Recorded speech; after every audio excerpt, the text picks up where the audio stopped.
Ask any independent bookstore owner what business they're really in, and almost none of them will say books. That's not a joke, and it's not modesty. It's survival math. Because if you actually ran the numbers on selling books, just books, at the prices customers expect to pay, you would go out of business in about 18 months. Amazon can sell the exact same title cheaper, deliver it faster, and do it with a warehouse instead of prime downtown rent.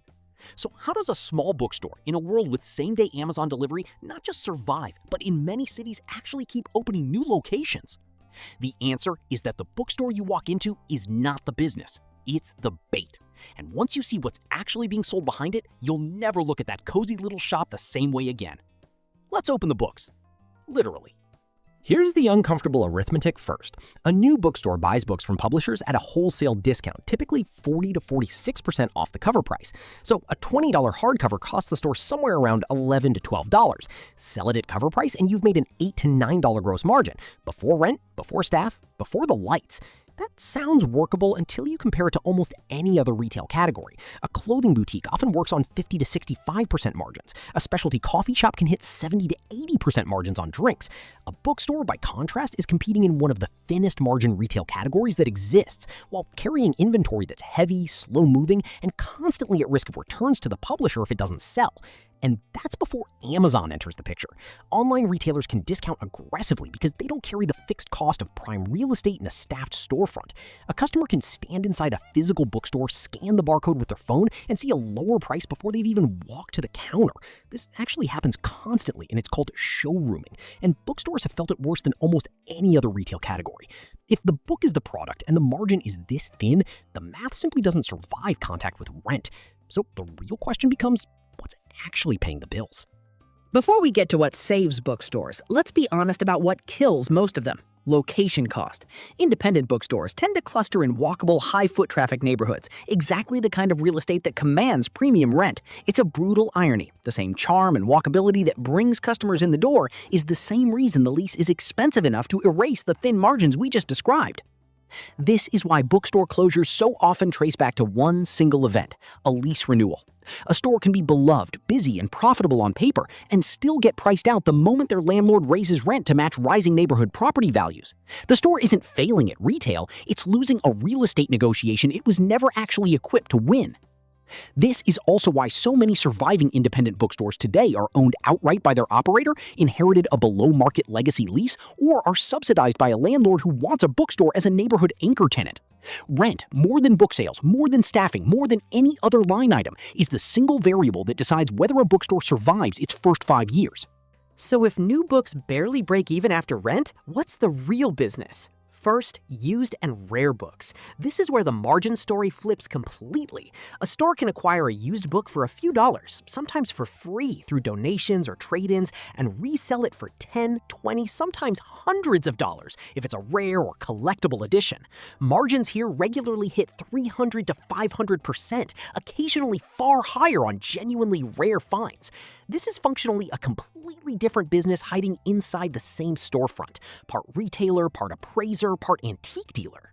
Second, non-book merchandise.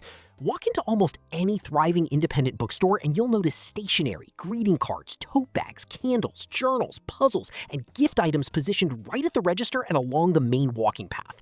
These categories often carry 55 to 65% margins, multiples higher than new books, and they're deliberately placed to catch impulse purchases from someone who only came in for one novel. Third, food and drink. A huge share of profitable independent bookstores today operate an attached cafe. Coffee alone can run margins north of 70%, and it does something the books themselves can't do. It turns a 5-minute transaction into a 45-minute stay, which multiplies the odds of additional purchases. The books get you in the door, the margin lives everywhere else in the room. For years, the internet was purely the enemy of the independent bookstore. Amazon could outprice and outdeliver any small shop, and for a while, it looked like that alone would end the entire category. Then something changed the math. Platforms built specifically to let independent stores sell online without competing purely on Amazon's terms. Bookshop.org is the clearest example. It lets customers buy the exact same new release online at competitive pricing while routing a real affiliate margin back to independent stores instead of to a single warehouse giant. Since launching, it has funneled tens of millions of dollars in earnings directly to independent bookstores that would otherwise have lost that sale entirely to online competition. This matters because it attacks the core weakness we talked about earlier, showrooming. Instead of a customer standing in a physical store, price-checking on their phone and buying from Amazon anyway, stores now have a legitimate answer, an online storefront of their own, carrying their own curation and their own referral link that captures the sale even when the customer never walks back through the door. It also opens a second online revenue stream that's higher margin than ordinary book sales, signed and numbered special editions. A store that builds a relationship with local or visiting authors can offer signed copies online at a premium price, shipped nationally to customers who will never physically enter the shop.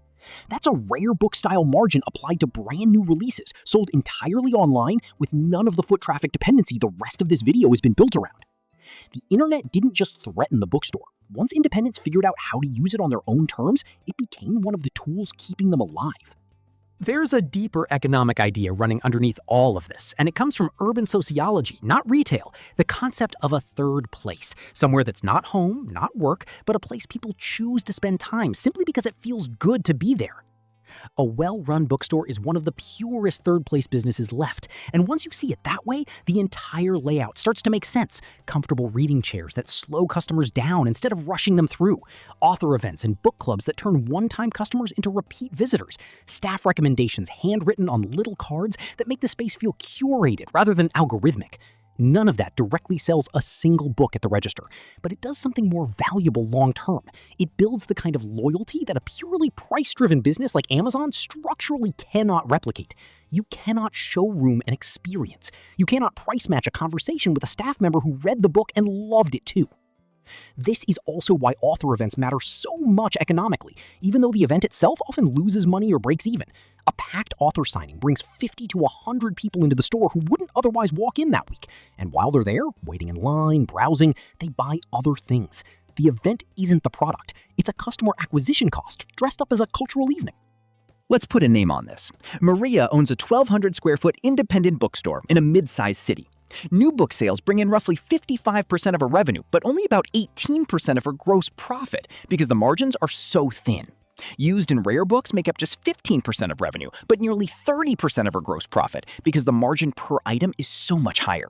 Her small cafe corner, tucked into what used to be storage space, generates 20% of revenue and closer to 35% of gross profit. The remaining sliver comes from stationery, gifts, and event ticket sales. Look at those numbers again. More than half her top-line revenue comes from the category that contributes the least to her actual profit. If Maria ran her business purely by what sells the most, she'd double down on new books and quietly go broke. Instead, she treats new books as the loss-leading anchor that gets people through the door and lets the cafe, the used shelves, and the gift table carry the actual margin. This is the exact inversion that makes Bookstore such a fascinating economics case study. The product in the window is rarely the product that keeps the lights on. Maria isn't running a bookstore that happens to sell coffee. She's running a coffee and community business that happens to sell books. Here's the part that surprises most people. After roughly 2 decades of decline driven by big box chains and then Amazon, independent bookstores in the US aren't just holding steady, they're expanding at their fastest rate in decades. Membership in the American Booksellers Association, the industry's main trade group, has climbed to well over 3,400 stores, nearly triple what it was just 10 years ago, and the highest level the organization has recorded since the late 1990s. Part of that is the buy local movement, giving conscious consumers a reason to choose the neighborhood shop over a warehouse click. Part of it is that survival independents got sharper about the economics we just walked through, leaning harder into events, curation, and non-book revenue instead of trying to out-discount a company that can never be out-discounted on price alone. But the biggest factor might be the simplest one. People are willing to pay a premium for a well-curated third place, even in an age of instant digital convenience. That premium isn't really paying for the paper and the ink. It's paying for the chairs, the recommendation cards, the smell of coffee, the sense that someone in that building actually cares whether you find a book you'll love.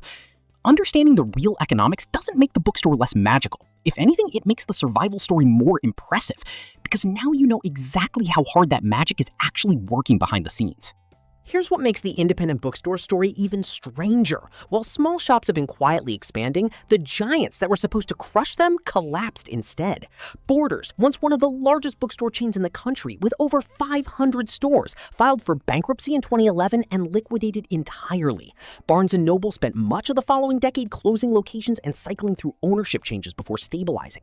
These weren't small operations undercut by thin margins on a handful of titles. These were companies with massive purchasing power, national distribution, and far more negotiating leverage with publishers than any independent shop could dream of. So why did scale, the thing that's supposed to win in retail, actually work against them? Big box chains built their entire model on the opposite of everything we've covered in this video. Instead of curation, they carried everything, which meant losing the "someone here actually chose this for you" feeling that makes independence sticky. Instead of a third place built around a specific neighborhood's taste, they built identical stores in every mall in the country. Instead of high-margin categories like rare books and community events, they leaned on the same thin-margin new releases that don't actually pay the bills, at a scale so large that even small inefficiencies became enormous fixed costs. In other words, the chains had the purchasing power to win the exact fight that doesn't matter, while missing the entire economic model that actually keeps a bookstore alive. Scale can win you a price war. It can't manufacture the feeling of a third place. And it turns out that feeling was the real business the entire time. The next time you walk into a bookstore, look past the shelves for a second. Notice the cafe counter, the gift table by the register, the handwritten staff picks, the flyer for next week's author event. That's not decoration. That's the actual business plan, quietly doing its job while you browse for a novel. If this changed how you'll look at your favorite local bookstore, subscribe, because next we're breaking down the economics of owning a small gym and why the real money almost never comes from the memberships people think they're paying for.